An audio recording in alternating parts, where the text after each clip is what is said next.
What's up, everybody? Welcome back. Hold up.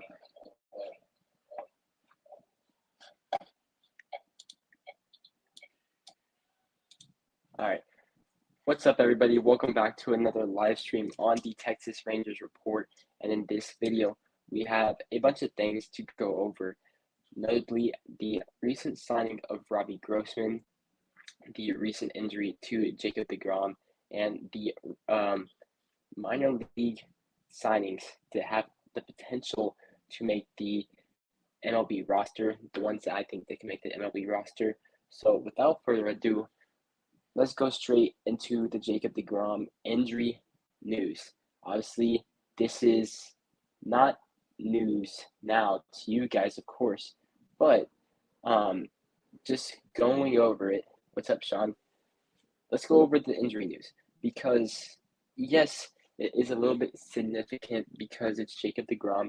He's our ace, and we signed him to a 5-year deal worth a lot. He was our big prize this offseason. But I wouldn't get too worried about it right now. That's obviously what the reports have said, but I'll break deeper into it as well. So Jacob DeGrom had just his side was a little tight, and Chris Young held him out. Jacob DeGrom was communicating that to him, so that's good on the Rangers' part that they're communicating. And will this concern me further down the road? A little bit, but I think it's not just this singular injury that concerns me about Jacob DeGrom. It's all of his injuries, and we knew that when we were getting him. So I'm just happy that Jacob DeGrom is healthy right now. He's going to be able to stay on a good, healthy track for the rest of spring training. And as of right now, he's ready to go for opening day. He's going to be the opening day starter. So that's good to hear. But I just wanted to break that down from my standpoint. Obviously, yes, a lot of people were overreacting. People in New York were overreacting to the news, of course, because they're salty. Jacob DeGrom is gone, but it is a little worrisome that things have been flaring up already. But let's just hope and pray that nothing significant happens further down the line. But let's be honest with ourselves. I think we can expect at least one injury from Jacob DeGrom this year, as long as it's not something terrible like a Tommy John. And I don't think it will be. I can expect at least one stint on the 15-day IL. And if we expect that, that's reasonable because a lot of pitchers deal with that type of stuff. But if it's anything more than that, then we have to start to worry for Jacob DeGrom. But as of right now, he's completely fine, and I'm happy that he's with the Texas Rangers. But let me know what you think in the comment section down below. Are you worried about the injury from Jacob DeGrom? I'm not, but let me know. Are you worried? Should the Rangers be regretting the signing, or should we just, or do you think Jacob DeGrom is going to pitch 200 innings this year and win the Cy Young? Let me know in the comments section down below. On another note, the Robbie Grossman signing happened about a week or a few days ago now. And let me discuss it from my point of view as well.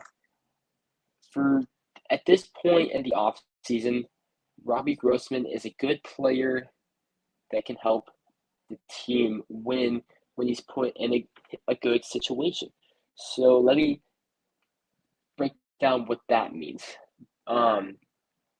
So he's mainly a platoon player at this point in his career. He had a good 2021 season where he hit around 22 home runs with the Detroit Tigers. And he had about a 2 WAR. He also had another 2 WAR season with the Oakland Athletics. The Rangers have seen a lot of Robbie Grossman from the Oakland Athletic days. But if you look at the structure of the outfield, the Rangers were really looking into Mitch Haniger earlier in the offseason, and then it shifted to Miguel Conforto. Obviously, things didn't occur like they wanted it to, but that's okay because we just went and dived more into the pitching aspect. But let's see, it's almost March. So I think being able to decide a top end platoon player that can help out the team is a solid option because Robbie Grossman crushes left-handed pitching. Last year, he had around a 390 WOBA versus lefties. That is really solid. So we would have to platoon him in left field, most likely with Brad Miller. Chris Young still has high hopes for Brad Miller to bounce back from his 2022 season. Chris Young has said that you have to give Brad Miller a chance because the injury can't really do much with that. So I'm hoping for a bounce back from Brad Miller, but that's the most likely scenario. Brad Miller and left field platooning with Robbie Grossman. But there is the slight chance that Robbie Grossman can hit a little bit from the right side of the plate versus right-handed pitching, or I guess it'd be the left side of the plate, whatever. Because he's done it in the past. He's not great. His best seasons, he's had like WRC pluses around 107 and 109. So if you have him at his best, maybe giving you a WRC plus of like 105 with a 122 WRC plus against left-handed pitchers, I think that's a steal for this late in the offseason. And then again, it's only $2 million with the incentives of it reaching $5 million. So that's all. But then I was thinking today, what if you just kept Nick Solak? Because Solak actually raked against left-handed pitchers this year also, and he's more versatile. But obviously going into the offseason, we thought we were going to get a bigger bat than we did. So things don't always work out like you wanted to, but I do think this is an upgrade over Bubba Thompson, who personally I don't think can hit at the big league level. Current upgrade over Ezekiel Duran and Josh Smith. And then it'll be interesting to see what Clint Frazier and Travis Jankowski and Elier Hernandez all do in spring training, because if you think about it, yeah, those guys probably won't win big league spots. There are bench spots to be had for like Mark Mathias, probably Josh Smith, but in the event of an injury, or say Brad Miller doesn't play well like we thought he would, then we need one of those guys to contribute. So let's just say Brad Miller, let's just have this scenario. Brad Miller, one, doesn't play well, and let's just say two, Nate Lowe gets hurt. Those guys are all really close. Yes, we have the prospects, but I don't think any of our prospects are really that close to getting to the majors. I think more around the All-Star break, but I think that group of guys, Duran, Smith, Mark Mathias, Elier Hernandez, Yoshi Satsugi, or I just butchered that, Satugo, you guys know who that is, and Clint Frazier, and Joe McCarthy. I feel like those guys can be really big guys for the Texas Rangers, because yes, CY does think Brad Miller can bounce back, and personally, if CY thinks Brad Miller can bounce back, I think Brad Miller can as well. But it's baseball, and anything can happen. So just keep that in mind. But obviously, as you get closer to the All-Star break, hopefully Dustin Harris is getting close, and let's see who else. Evan Carter and Aaron Zavala are all getting close.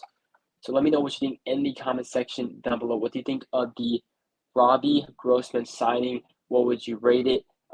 Anywhere from an A to an F. I personally give it around a B, because I don't know if I could rate that signing An 80 is a good signing, but I don't know if you can just give Robbie Grossman an A+.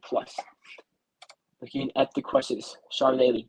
Let's say he has another injury-plagued year. He is still going to be a great role model of success for prospects and other rotation players. Obviously, that's not all you want, but still good.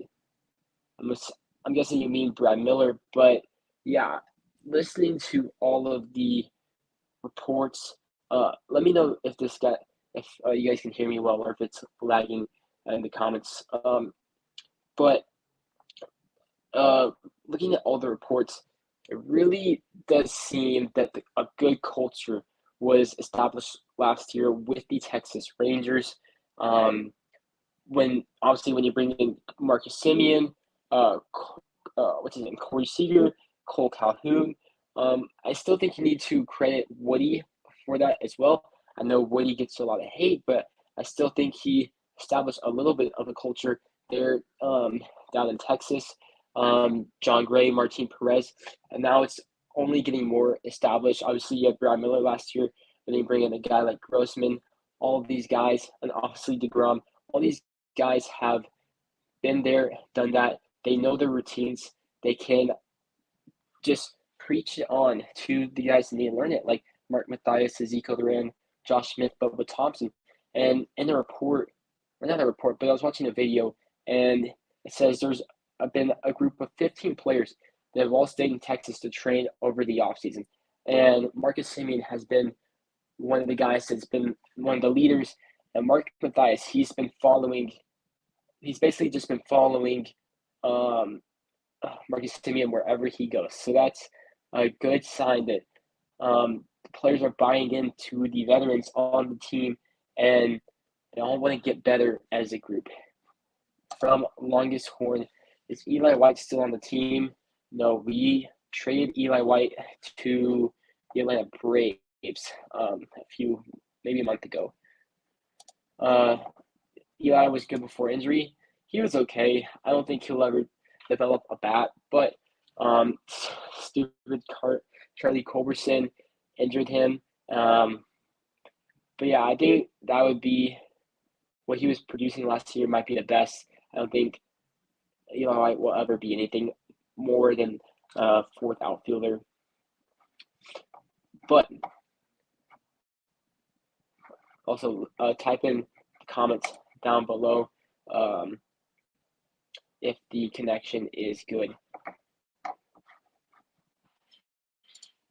Now moving on to the now we'll be moving on to the minor league signings that have an actual chance to make the MLB roster for the Texas Rangers.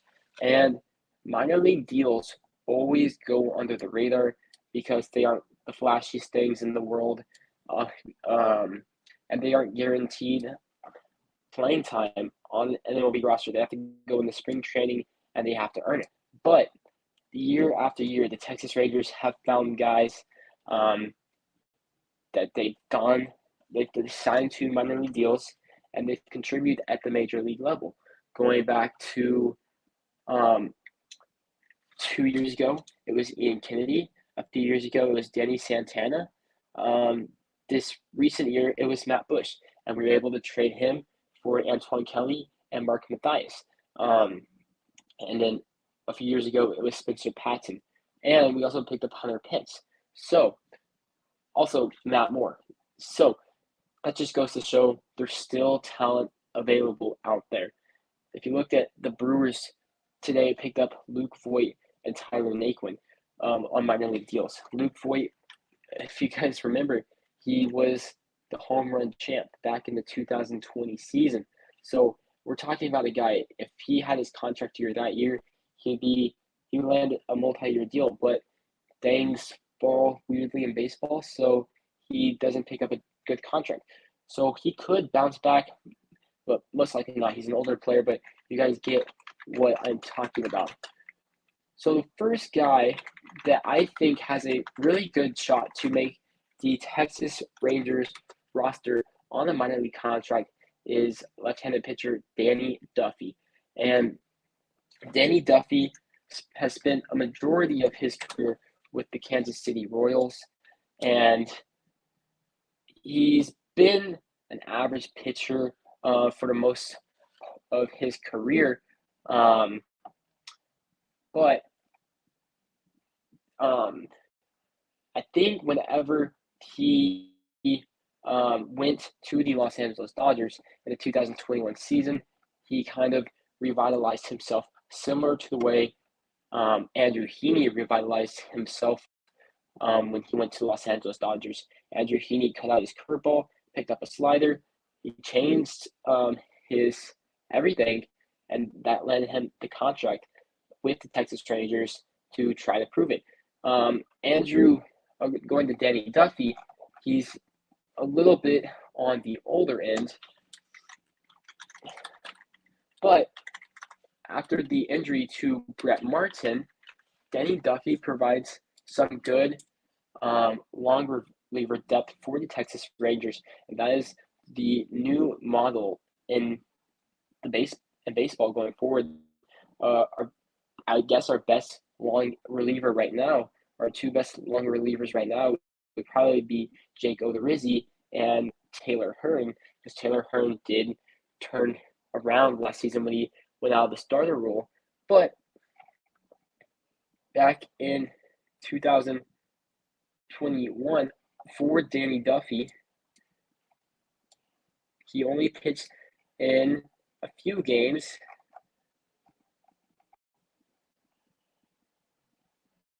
Back in 2021, for Danny Duffy, he's started 12 games, but he accumulated around a 1 WAR. So he missed a lot of the season due to injury, and he missed all the 2022 season due to injury as well. But that just goes to show that talent is there, because that's little production, but that's little innings, but he produced a lot. And the highest WAR he's accumulated in his career is a 3. So he's not going to be a starter for us. Maybe he could give us a spot start or 2, but as a long reliever, I think that's where he could shine. And specializing against lefties on occasion, I think that's where Danny Duffy can shine, because he could get us some innings. Like I said, the Dodgers were interested in him after his career with the Kansas City Royals.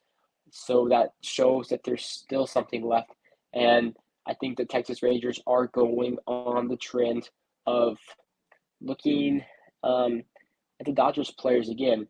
We went on that trend a lot last year with DJ Peters, Zach Rex, etc.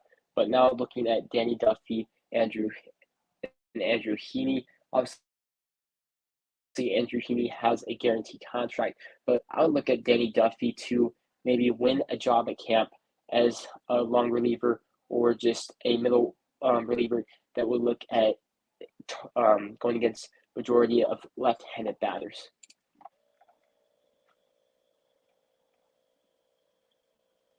Now, the next guy on the list, I think, has a chance to break the roster for the Texas Rangers. Let's see. Going through the list, there's a lot of good non-roster invitees. Which one actually has the best chance?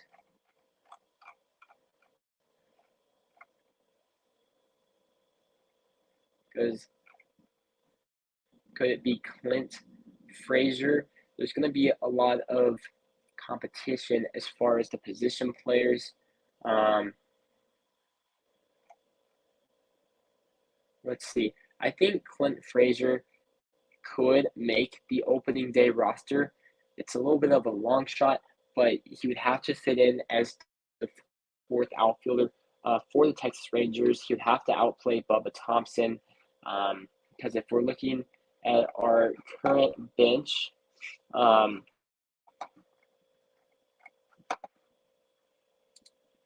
let's see.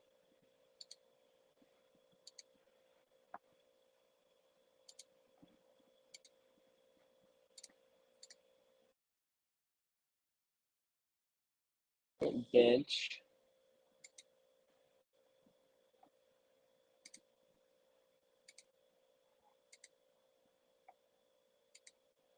All right, perfect.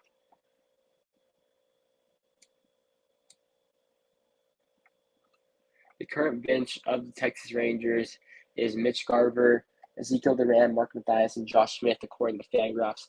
But obviously, Mitch Garver is going to try to get in as the DH. Brad Miller will be platooning as the left fielder.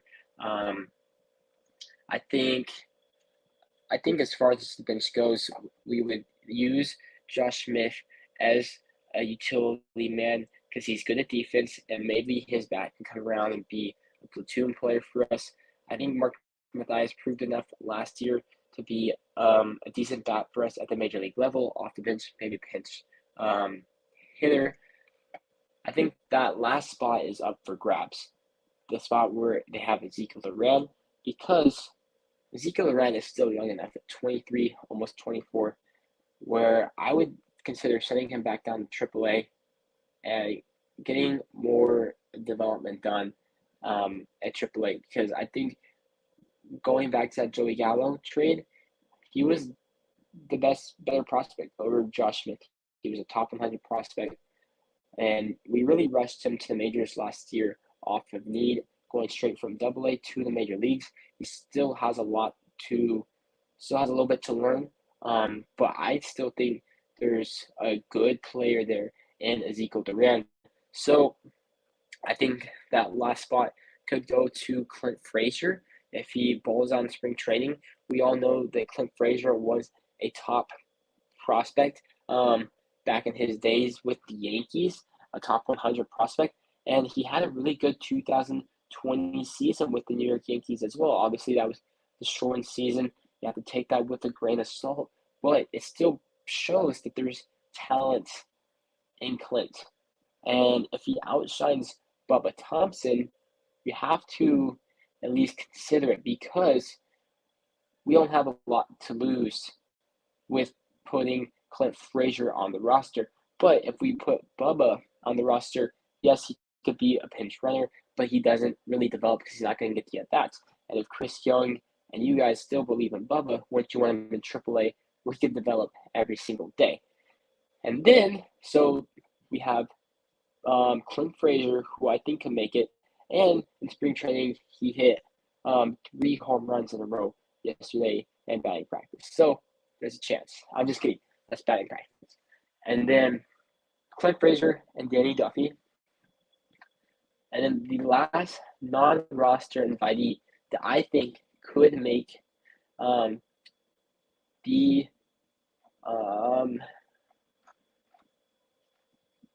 starting the active roster on opening day, it'd have to be another reliever, because if one of our starters gets hurt, you just bump up Jacob Rizzi or Dane Dunning, Glenn Otto, etc.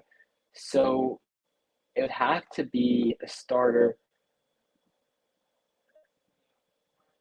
but also relief pitchers can always outshine other relief pitchers. For instance, if Ian Kennedy is shining, Josh Forrest could easily just get DFA'd, because you're not really.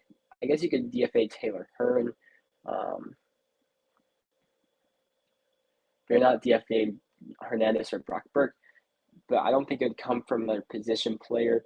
So the last guy that I think can make the opening day roster,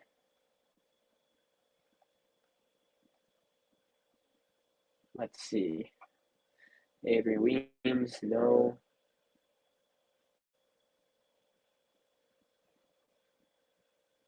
Honestly, I think Ian Kennedy is washed.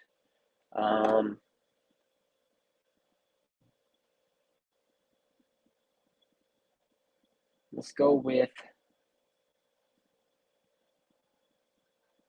recent signee Dominic Leone. I think Dominic Leone has a chance to make the MLB active roster for the Texas Rangers. Former player of the St. Louis Cardinals with Mike Maddox, former player with Bruce Bochy with the San Francisco Giants, and former teammates with Chris Young on the San Diego Padres. And Dominic Leone has had good seasons in the past, but being a reliever, you have good seasons and you have bad seasons unless you're one of the just dominant guys. Even Aroldis Chapman has shown that that doesn't last forever. So he's only 31. He could easily bounce back. I think if he balls out and you have a guy get hurt,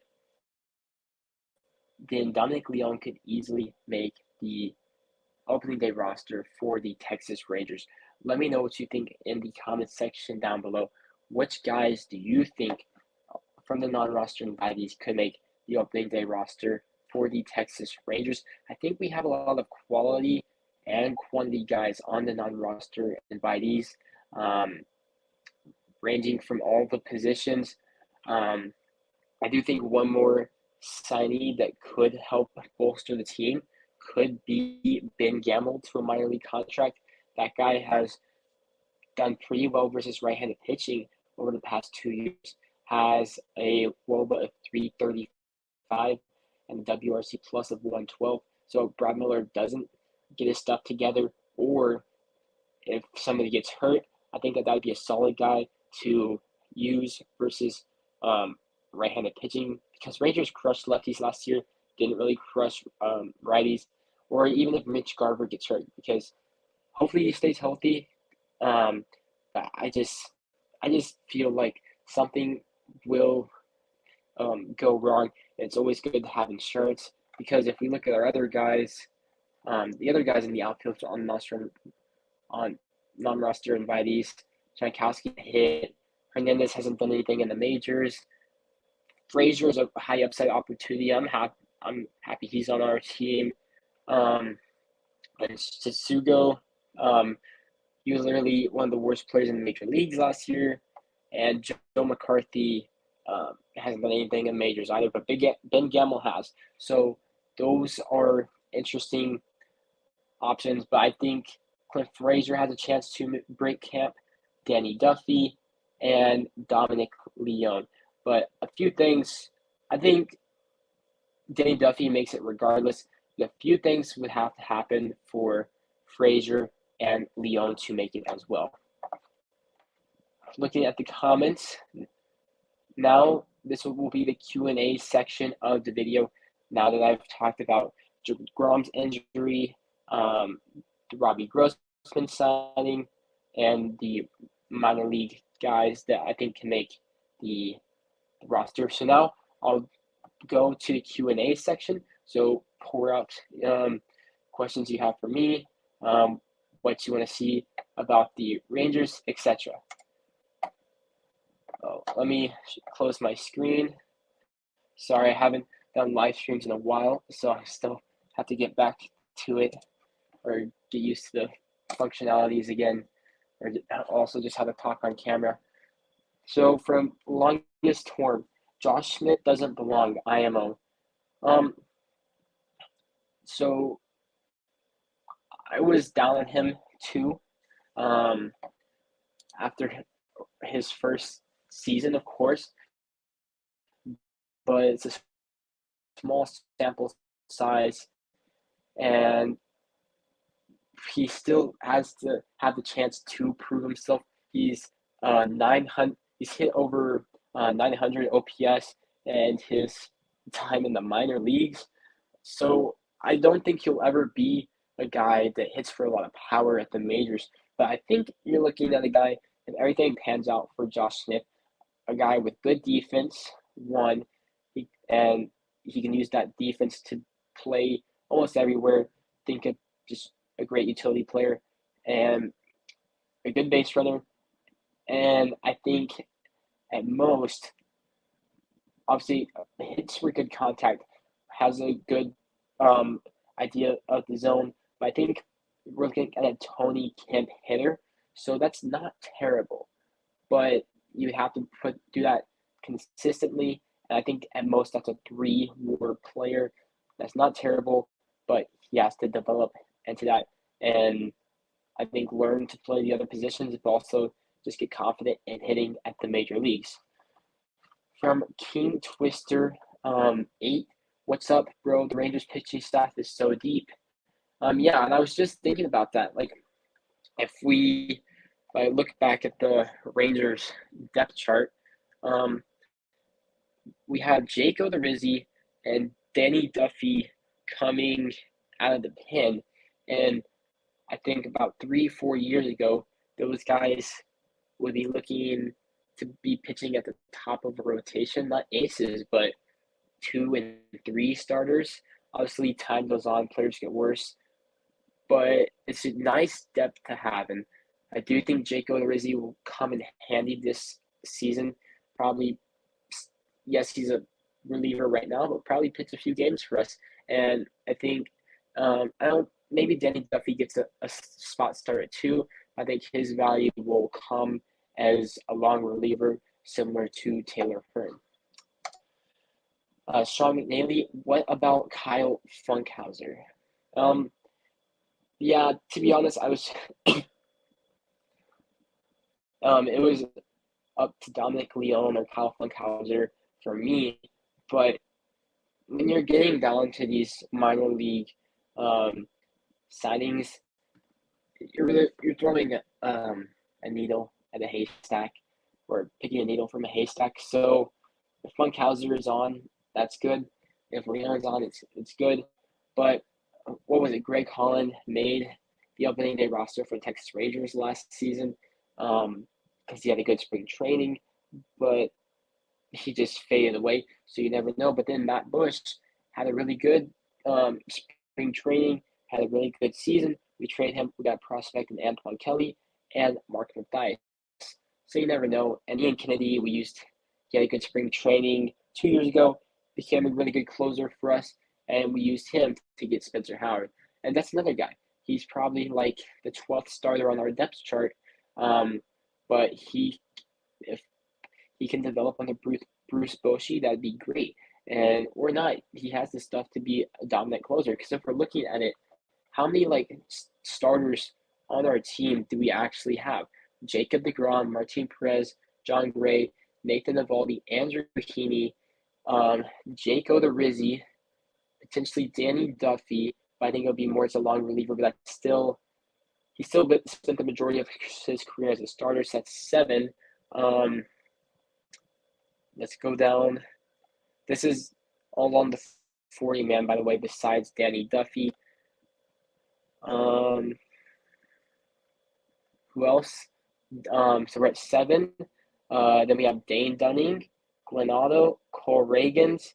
So that's 10. And Spencer Howard, Cole Winn, and Zach Kent. So that's 13. 13 guys that we could potentially use. And that's great because that means Cole Winn and Zach Kent won't have to get exposed. But if they're balling, we could use them at the major leagues. So that's crazy. We have that much starting depth on our 40-man. From King Twister 8, the Rangers only need just one bat in the outfield. I guess, you mean one more bat or just one bat? Because I guess the bat currently is Adolis Garcia, but if you mean one more bat, potentially that could be Brian Reynolds. And that's a video for another day. But if the Rangers were to go after Brian Reynolds, at the trade deadline, I think obviously the Rangers would have to be in contention, of course. But I think the price for Reynolds would have to come down, and it'd be interesting to see what the prospects are playing like, because a year or two ago, Ezekiel Duran and Josh Smith were good trade pieces. But depending on how Josh Smith is used this year, if he's just a utility guy at the major leagues, his trade value probably goes down. But if Ezekiel Duran, I think he still has good trade value throughout the league, even though he's not really a prospect anymore. But I think if he balls at AAA, he could be used. But we also have all the starting pitching depth, like we've been saying, and that doesn't even touch on Owen White, Kumar Rocker, Jack Leiter, Brock Porter. Obviously, those guys might be required to get a trade done, but this goes to show how much depth we have at the pitching position, and that wasn't even counting our top prospects. From Sean McNally, what do you think about Mark Mathias? He hammered righties last year. I like Mark Mathias, but it'd be interesting to see how he continues to play this season. I obviously do think he will get a chance this year as maybe not a starter. Obviously, if an injury occurs, maybe he can get some opportunities, but it was a small sample size last year as well. It was fun to see him hit as well as he did last year, but I think his numbers versus righties will come down. You'd probably see his splits versus lefties go up a little bit more. That's what I would assume. I would assume he would hit lefties better, but you just wonder in the back of your head, like 28-year-old, Brewers traded him in the Matt Bush trade. Has to be some regression, because if he kept on hitting like he did towards the end of the season, for an entire season, he should be a starter. But let's just hope he's able to continue it. He's able to make the adjustments before the pitchers make the adjustment on him. And then maybe the Rangers had another steal of a trade. And we can say thank you, Milwaukee Brewers. Yeah, so I'm hoping for Mark Mathias. Obviously, he doesn't really play any great defense, but maybe we'll see. Maybe he can go into the fold in left field, maybe DH, and maybe he can give Marcus Semien a rest at second base every once in a while. From Longest Horn, are the games still going to be on Bally Sports since they filed for bankruptcy? So as of right now, I think through midway through the MLB season, the games still are going to be on Bally Sports. So I guess I don't know if that exactly means the All-Star break, but it will change midway through the season. So Bally Sports is still trying to figure out a way to make everything work, but I don't think that's going to happen. And supposedly right now, the plan by Robert Manfred is to have MLB stream everything, all the games. I'm not sure if that's through the MLB app, but Robert Manfred said this could eliminate the blackouts. So that could be a big thing for baseball if you could have the MLB app, and if you live in Texas, you can watch the Texas Rangers on the MLB app. Or I know the most common one is if you live in, I think it's like Chicago, and you can't watch like the Brewers, the Cubs, the White Sox, and I think the Cardinals. And that cuts you out from a lot of baseball, a lot of teams that are near you.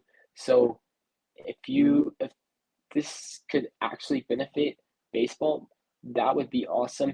But that's still also making fans get a subscription, and that's what they didn't want with the Bally Sports. But I think most baseball fans already have a subscription to the MLB app. I could be wrong, and that could help them, and they didn't want the extra subscription of the Bally Sports. But we'll see how this impacts baseball economically, for better or for worse. All right, guys, any more questions? Be happy to answer them, but I'll need to log off in about a minute. It's been good to get the live stream back out, and I'll be planning to do more of these. I'm really looking forward to the Texas Rangers season. Spring training games start in about 2 to 3 days. Everybody so far is healthy, besides Avery Williams and Brett Martin. So those aren't the biggest of injuries. Of course, obviously Brett Martin was on the 40-man, but it's not like it's Corey Seager or Marcus Semien or Jacob DeGrom. So as of right now, everything's good. And then this opening day is, I think, March 31st. So we're getting closer and closer, and it will almost be baseball time in Texas. So with that being said, thank you all for watching the live stream, and staying tuned to the very end. And with that being said, I'll see you on the next one. Peace.